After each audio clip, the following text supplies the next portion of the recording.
Hello everyone, it's makeup muse by Sharin and আমি আজকে আপনাদেরকে করে দেখাবো খুবই ব্রাইট অ্যান্ড গ্ল্যাম একটি আই লুক। আমি এখানে অলরেডি আমার আইব্রাউজ অ্যান্ড আই বেস করে রেখেছি। দেন আমি একটি স্কিন কালারের আই শ্যাডো অ্যাপ্লাই করছি আমার পুরো আইলিডসে as my transition shade. And then আমি একটি মভ পিঙ্ক কালারের আই শ্যাডো ইউজ করব to my outer corner to inner corners. And এটা আমি মেইনলি আমার আইজের আপার লিডসে অ্যাপ্লাই করব। অ্যান্ড এটাকে আমি পুরো আইব্রাউজ পর্যন্ত অ্যাপ্লাই করব যাতে এটা আমার আইজটাকে একটু বড় করতে হেল্প করে as my eyes are very hooded. So আমি এটাকে একটু ব্রড করতে চাবো যাতে আই শ্যাডো অ্যাপ্লাই করার পর এটা দেখতে একটু সুন্দর লাগে।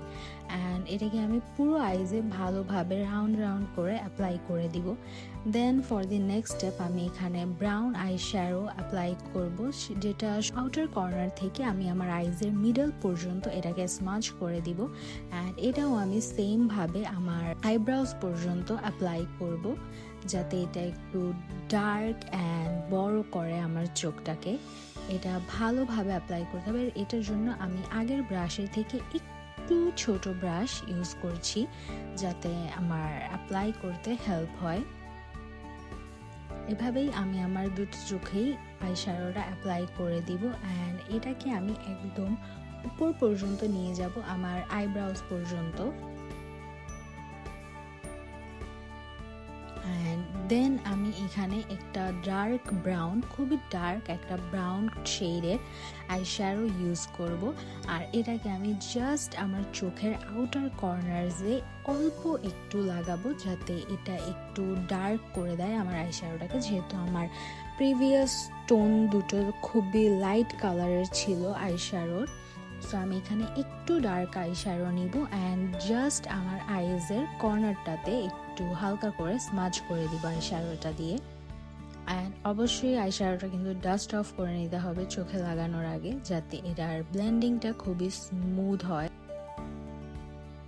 And this is my eyes after applying the eyeshadows. And for the next step আমি এখানে আমার হাতে ফার্স্টে অল্প একটু কনসিলার নিয়ে নিয়েছি।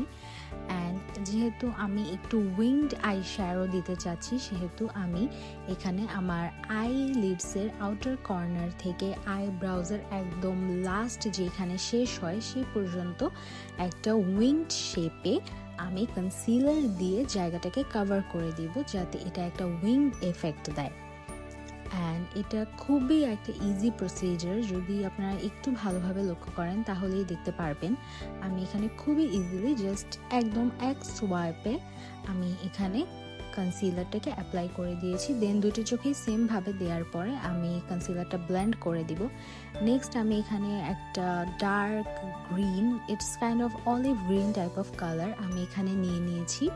অ্যান্ড এটাকে আমি আমার একদম আইলিডসের শুরু থেকে আইব্রাউজ পর্যন্ত যে জায়গাটা মিডলে এখানে আমি আই শ্যাডোটা অ্যাপ্লাই করে দিব। আর এটার জন্য আমি কোনো কাট ক্রিজ করে নিইনি, আমি ডিরেক্ট যে আই শ্যাডোটা দেওয়া ছিল সেটার উপরেই আমি এখানে ডিরেক্ট শিমার আই শ্যাডোটাই অ্যাপ্লাই করে দিব একদম মিডল থেকে উপর পর্যন্ত।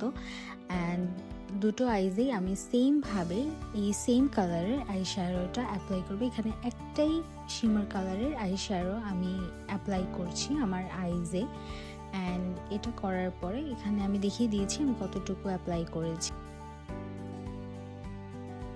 তারপর নেক্সট স্টেপে আমি খুবই চিকন আর ছোট একটি ফ্ল্যাট ব্রাশ নিয়েছি। নিয়ে আমি এখানে হোয়াইট অ্যান্ড গোল্ডেনের মিক্সড একটা কম্বিনেটেড একটা কালার, এটা দিয়ে আমি আমার ইনার কর্নার্সে আই শ্যাডোটা অ্যাড করে দিব। It's also a shimmer eye shadow and এটা খুবই একটা ব্রাইট এফেক্ট দেয় আইজে। দেন এই কালারটা অ্যাপ্লাই করার পরে আমি একটি ছোট ব্রাশ দিয়ে golden and green eye shadow দুটোকে ভালোভাবে ব্লেন্ড করে দিব যাতে এখানে কালারগুলো ভালোভাবে ব্লেন্ড হয় অ্যান্ড এটা দেখতে স্মুথ লাগে। অ্যান্ড সেমভাবে আমি গ্রিন অ্যান্ড ব্রাউন যে আই শ্যাডোটা সাইডে আছে কর্নারে সেটাকেও ভালোভাবে স্মাচ করে দিব যাতে এটার এফেক্টটা খুবই স্মুথ আসে। দেন পরের স্টেপে আমি এখানে একটি হলোগ্রাফিক গ্লিটার অ্যাড করে দিব যেখানে আমি শিমার আই শ্যাডোগুলো অ্যাড করেছি। লাগে। অ্যান্ড এখানে আমি ব্যাক ক্যামেরাতে মাস্কারা অ্যান্ড আইলাইনার দিয়ে আমার আইসটা কমপ্লিট করে ফেলেছি। অ্যান্ড আইলাইনারের উপরে আমি ব্রাউন কালার দিয়ে হালকাভাবে একটা চিকন ফ্ল্যাট ব্রাশ দিয়ে আইলাইনারটাকে একটু স্মাচ করে দিব, যাতে লাইনারের এজেসগুলো দেখতে একটু স্মুথ লাগে। অ্যান্ড তারপর শুরু করব আমি আমার স্কিনের বেসটা। সেটার জন্য আমি এখানে মেবলিনের প্রাইমার অ্যাড করেছি আমার ফেসে। এটাকে আমি হাত দিয়েই ভালোভাবে আমার ফেসে অ্যাপ্লাই করে নিব। এটা খুবই ভালো একটা প্রাইমার, এটা স্কিনের পোরসগুলোকে ব্লার করে ফেলে। অ্যান্ড এটার উপর ফাউন্ডেশন, কনসিলার, স্কিন টিন্ট যে কোনো কিছু অ্যাপ্লাই করার পরে বেসটা খুবই স্মুথ লাগে দেখতে। তারপর আমি এখানে কালার কারেক্টিং করে নিব। আমি আমার হাত দিয়েই কালার কারেক্টিংটা করতে একটু পছন্দ করি। এটাতে আমার কাছে মনে হয় যে অ্যাপ্লাইটা খুবই স্মুথ হয় কালার কারেক্টারের।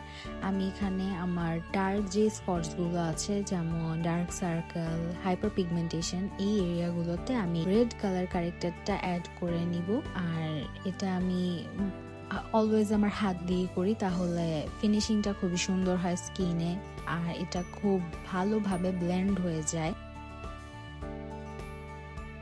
এখানে আমি আমার চিন এরিয়াতে যে হাইপার পিগমেন্টেশন আছে সেখানে আমি আমার কালার কারেক্টারটা অ্যাপ্লাই করে নিচ্ছি।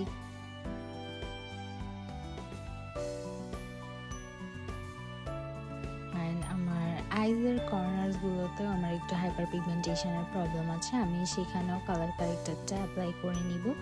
অ্যান্ড অবশ্যই এই দাগগুলোর জন্য আমাদের রেড অর অরেঞ্জ কালার কারেক্টারটাই মোস্টলি ইউজ করতে হবে। এটা বেসিক্যালি স্কিনের আন্ডারটোনের উপর ডিপেন্ড করে যে কালার কারেক্টারটা কতটুকু গাঢ় বা লাইট হবে।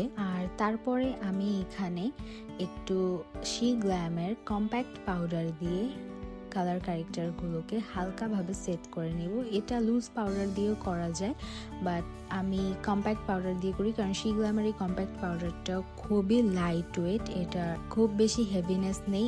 আর মোস্ট ইম্পর্ট্যান্ট থিং ইজ এটা খুব ভালোভাবে কালার কারেক্টারটাকে সেট করে। এটা দেওয়ার ফলে কালার কারেক্টারটা মুভ করে না। যেহেতু আমি হেভি ফাউন্ডেশন ইউজ করি না, আমি স্কিন টিন্ট ইউজ করি, সো আমার জন্য কালার কারেক্টারটাকে একটু হেভিভাবে সেট করাটা খুবই important. Otherwise skin tint apply করার সময় কালার কারেক্টারটা নষ্ট হয়ে যাওয়ার বা ছড়িয়ে যাওয়ার অনেক বেশি চান্সেস থাকে।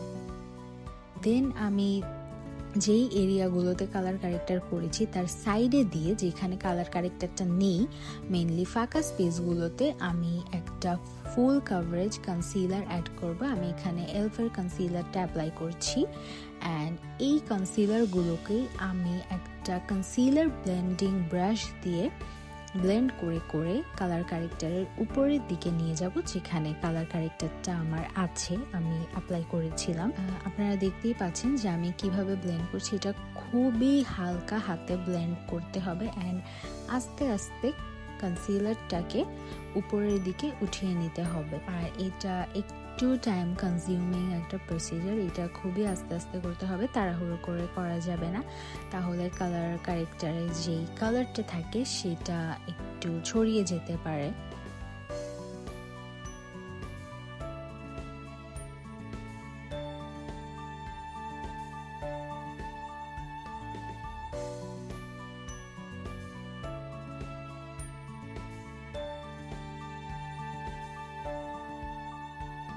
দেন আমি এখানে শি গ্ল্যামের স্কিন টিনটা অ্যাপ্লাই করে নিব। আর এটার জন্য আমি ফার্স্টে হাতে টিনটা নিব, দেন আমি একটা ফাউন্ডেশন ব্লেন্ডিং ব্রাশ দিয়ে আমার হাতে টিনটাকে ভালোভাবে ব্লেন্ড করে নিব।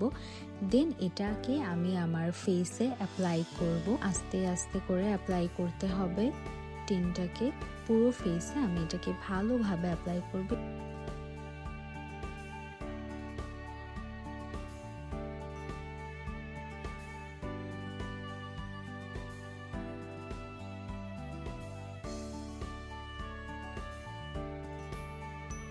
এখানে আমার টিন্ট অ্যাপ্লাই করাটা almost done and don't forget to apply it on your neck also. And then এটাকে আমি একটু বিউটি ব্লেন্ডার দিয়েও হালকা ব্লেন্ড করে নিব যাতে এটার ফিনিশিংটা আরও অনেক বেশি স্মুথ লাগে অ্যান্ড টিন্টের কাভারেজটা আরও একটু লাইট হয়, কারণ আমি হেভি ফাউন্ডেশনটা অ্যাপ্লাই করতে পছন্দ করি না। এখানে আপনারা দেখতেই পাচ্ছেন আমার স্কিন বেসটা অলরেডি অনেক বেশি ফ্ললেস লাগে। অ্যান্ড নেক্সট আমি আমার আইজে অ্যান্ড যেসব স্পটসগুলোতে একটু পিগমেন্টেশন আর স্পটস ছিল সেই স্পটগুলোতে আমি আমার স্কিন টোন থেকে এক শেড লাইটার কনসিলার অ্যাপ্লাই করে নিব খুব ভালোভাবে, যাতে এটা আমার স্কিনটাকে একটু হাইলাইট করতে হেল্প করে। এখন এটাকে আমি একটা বিউটি ব্লেন্ডার দিয়ে খুব ভালোভাবে ব্লেন্ড করে নিব। এখন আর আমি কোনো কনসিলার ব্রাশের ইউজ করব না, যাতে ক্রিজটা বেশি একটা হেভি না লাগে, সেটার জন্য আমি এখানে বিউটি ব্লেন্ডারের ইউজ করব।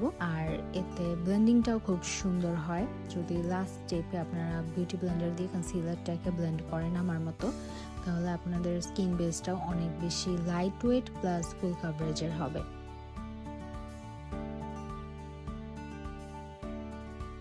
দেন আমি এখানে ব্যাক ক্যামেরাতে আমার স্কিনের বেকিং, ব্রঞ্জিং অ্যান্ড ব্লাশ অ্যাপ্লাইটা কমপ্লিট করে ফেলেছি। অলসো আমি হাইলাইটিংটাও কমপ্লিট করে ফেলেছি। আর আমি আমার চোখে লোয়ার ল্যাশ লাইনে চিকন করে একটু কাজল দিয়ে নিয়েছি, আমি এখানে বেশি কিছু করিনি। আর আইব্রাউজটাকে ফিক্স রাখার জন্য আমি এখানে এসেন্সের আইব্রাউজ জেল ইউজ করছি, যাতে আমার আইব্রাউজটা মুভ না করে বা কালারটা নষ্ট না হয়ে যায়। My final look guys.